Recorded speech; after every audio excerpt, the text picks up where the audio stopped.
I'd like now to go beyond what the reading was talking about and talk a little bit more about the subsistence practices of Denia people traditionally.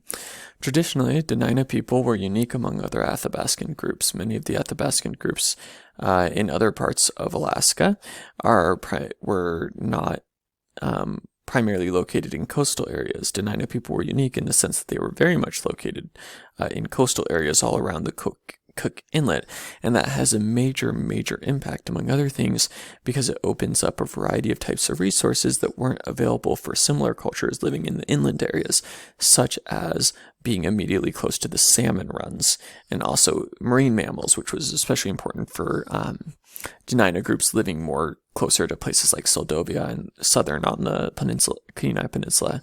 But especially salmon had a huge effect, with a heavy use in salmon among many of the Denia groups. But in general, Denia people had a very diverse diet traditionally. Hunting and fishing of many different fish species beyond just salmon, halibut, catfish, all sorts of different sort of fish that were being consumed. In some areas, types of marine mammals such as different types of seals and sea otters, crabs, mussels, clams, as you can see from this chart. This is from Osgood 1937. Very old study, but I think has some good information nonetheless, as well as a number of different types of land animals, as Osgood notes, that were being consumed, particularly animals such as caribou and moose, but other land animals as well, for example, porcupine. The subsistence practices of Denia people traditionally showed remarkably sophisticated adaptations to utilize dozens of different kinds of food. So, for example, this shows a fishing weir.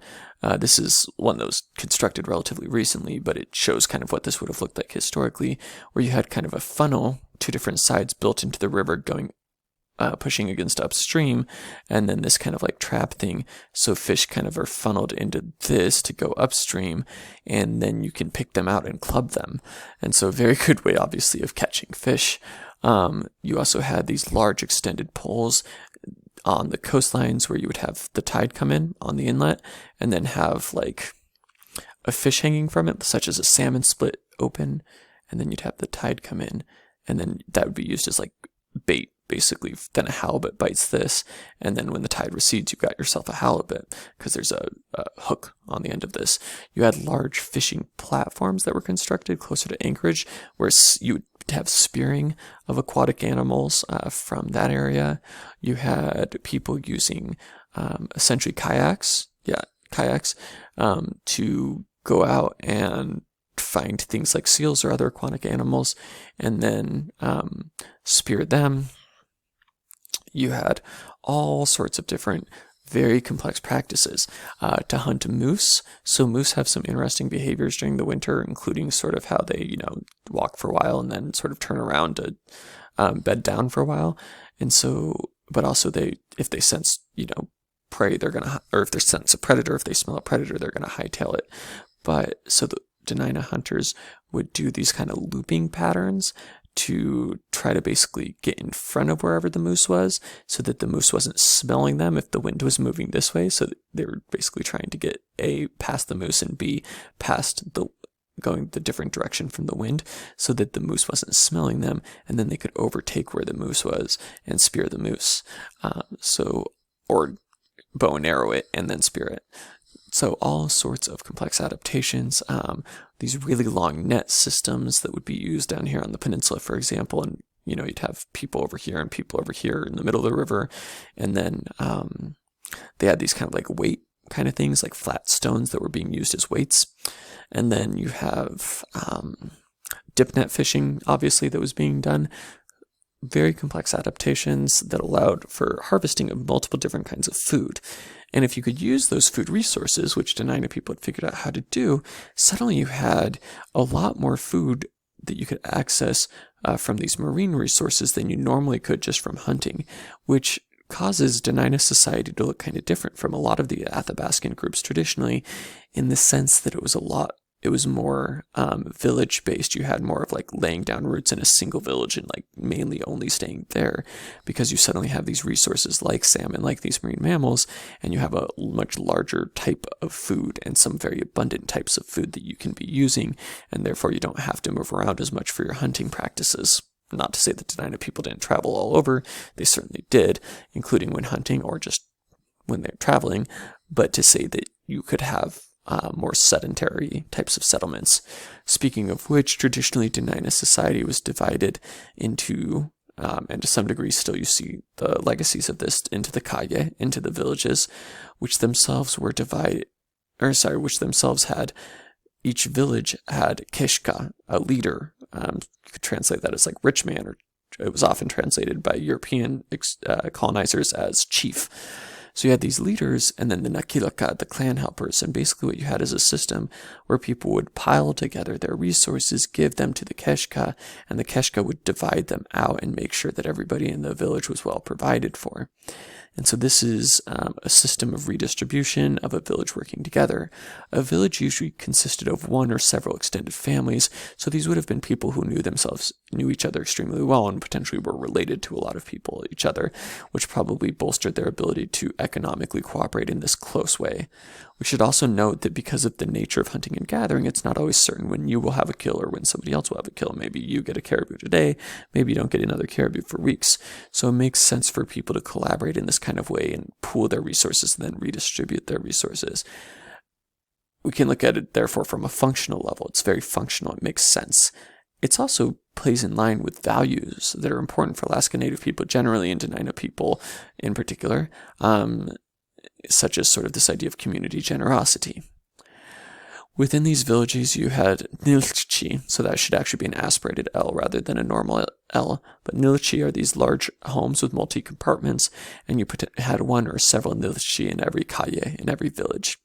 In terms of kinship, Denia people were organized and are organized as, but were organized according to matrilineal clans, meaning it was you are the member of your mother's clan, and a clan is like a large group of relatives who may or may not be able to exactly trace their descent to each other, but they're all related to each other. And then furthermore, they were divided into two moieties. So moiety is when a society is divided into two halves. And within the clans and moieties, you had to marry outside of your clan and moiety. So an exogamist system, which makes a lot of sense. A lot of societies have some version of this. Among other things, if we were to think sort of biologically about this, it makes sense for people to marry. If you force people to marry outside of clans, you're constantly sort of mixing up the gene pool of your society. So one could think of it from a biological perspective. You could also think of it from a cultural perspective.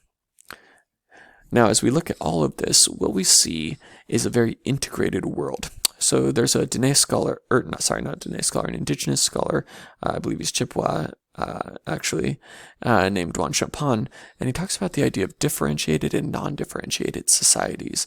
And what he means by non-differentiated societies is that there's some cultures where all the different things are kind of blended together.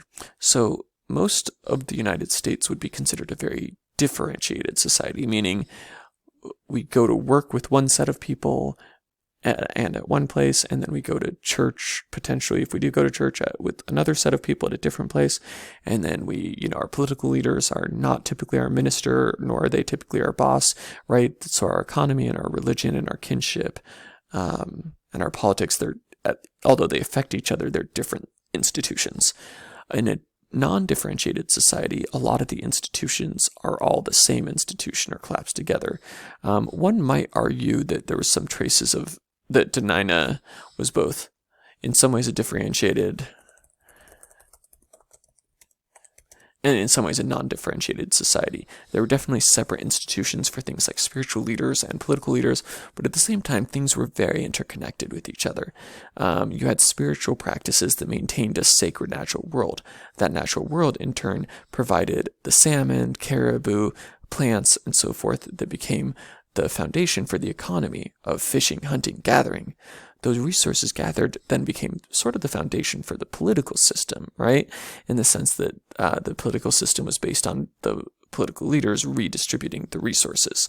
And so the political world, the economic world, and the spiritual world for traditional Denia people, as far as we can tell, were all very, very connected to each other.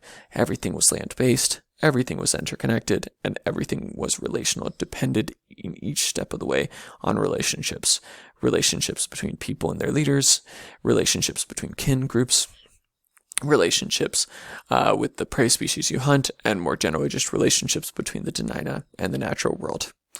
And I think in understanding this complex and I think beautiful traditional way of life, we can understand a great deal about and appreciate what it means to live here in Alaska. We should mention there's been significant changes since that time, not the least of which was conversion to Russian Orthodoxy. And in the reading, it talked about the fact that under the conditions of Russian Orthodoxy, Christianity, new ways of thinking, Denia culture shifted considerably, and people developed many different ways of thinking about the world. They call it the Enlightenment, meaning not that the people got smarter, but that it was similar to the European Enlightenment in the sense that ideas were changing quickly, and people were thinking a lot about their traditional ideas and rethinking them. And so a lot changed in that time. Some critical central values stayed the same, and a lot of things changed. But knowing this foundation can teach us a lot about kind of where Denia societies traditionally came from, that I think informs our understanding of the Denia presently, who will certainly be coming up more later in the semester. Thank you so much for your time.